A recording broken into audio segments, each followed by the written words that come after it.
دي مادلين أو كراميل واحد البنة والخفة ما نحكيش، كملوا الوصفة تشوفوها بعينيكم.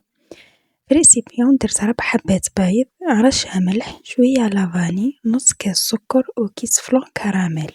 نضرب هذ المكونات مليح مع بعض بالباتور، تقدروا ديروه بالبراميكسور. نزيد عليهم كاس إلا ربع تاع زيت وكاس إلا ربع حليب. نضرب المكونات مع بعض مليح ونبدأ نزيد الفرينة تاعي بالتدريج مع كيس ونصف خميرة كيميائية وندخل الفرينة تاعي مليح. كل وحدة واش تديلها الفرينة باه نعطيكم كمية مضبوطة ما نقدرش.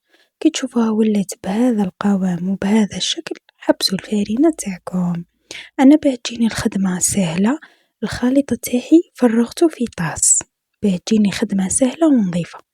نفرغ الخليط تاعي في المول تاع لي مادلين، نزيد عليه من فوق شوية شوكولا فيرميسيل شوية زبيب ونولوحو في الفرن مسخن مسبقا على 180 درجة. كي نشوفو حمر من تحت نشعلو من فوق وتكون المادلين تاعكم واجد. شوفوا يجيكم واحد المادلين والله على قد ما نشكرلكم خفتوا ما نقدرش نوفي حقه.